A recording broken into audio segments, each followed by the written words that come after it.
उखाड़ दिया है। यहां पर बार बार ब्रादर ब्रादर बोल करके ब्रादरली यूएई के करके उनके गोले फोड़ डाले। यूएई ने हालांकि इनकार किया, कहा कि ये हथियार हमने किसी को दिए नहीं थे, ये हमारी ही फोर्सेस के लिए थे, हमारे सैन्य वाहन थे और हम अपने वाहनों को वहां पर लेकर गए थे। यूएई की तरफ से स्पष्टीकरण आया। क्या यूएई इस बात पर आग बबूला हुआ? आंसर है नहीं। यूएई बड़ा ही स्मार्ट है। ये वो वाला देश है जो समझता है कि युद्ध करने से पैसा बर्बाद होता है। इसे तो असल मायने में अपने पोर्ट्स को डेवलप करना है।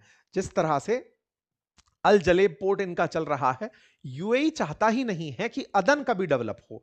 यूएई चाहता ही नहीं है कि सना में कोई विकास हो। सारा की सारा ट्रांसपोर्टेशन वाया दुबई हो। यही यूएई की चाहत है। वो युद्ध में उलझना ही नहीं चाहता। वो तो बस इन्हें स्थिर नहीं होने देना चाहता। ऐसे में सऊदी के द्वारा जैसे ही प्रतिक्रिया आई, यूएई ने कहा हम तो कुछ कर ही नहीं रहे थे, आपको बुरा लगा, हम आगे नहीं करेंगे। ऐसा करके यूएई खट से पीछे हट गया। यानी कि यूएई ने यमन के साथ चल रही डिफेंस डील रद्द कर दी। एक आसान भाषा में जवाब दिया जाए तो सऊदी यूएई को यहां पर डांट कर चुप कराने में कामयाब हुआ। लेकिन क्या वाकई में यूएई ने ऐसा करके समझदारी की या फिर वो अपना प्रभाव खो दिया? आंसर है, देखिए, कुल जमा अर्थ तो सारा एसटीसी के पास में है। एसटीसी तक वेपन वो किसी और तरीके से भी पहुंचा देगा।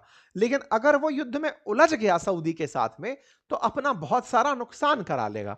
वो अपना बहुत सारा नुकसान नहीं चाहता।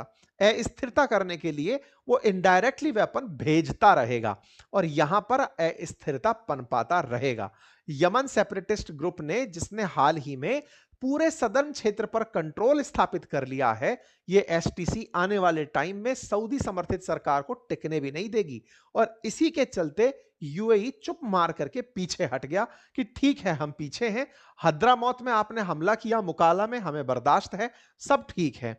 कुल मिलाकर शांति ही शांति देखने को मिली। क्या यह शांति परमानेंट होगी? ये तो आने वाला समय बताएगा। क्योंकि जिस तरह से अंतरराष्ट्रीय स्तर पर यूएई से प्रतिक्रिया की उम्मीद की जा रही है, कुछ आप जैसे और हम जैसे लोग बार बार यूएई से अगर यही पूछते रहे कि क्या यार तुम पिट के चुप बैठ गए, ये वाली वो बातें हैं जो हो सकता है इन्हें भड़का दें।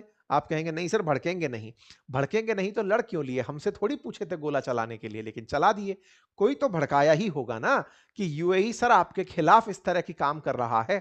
इसका मतलब बीज तो बोया जा चुका है। अगर ये बीज बुआ है तो इसके फिर मायने भी होंगे। मायने क्या होंगे?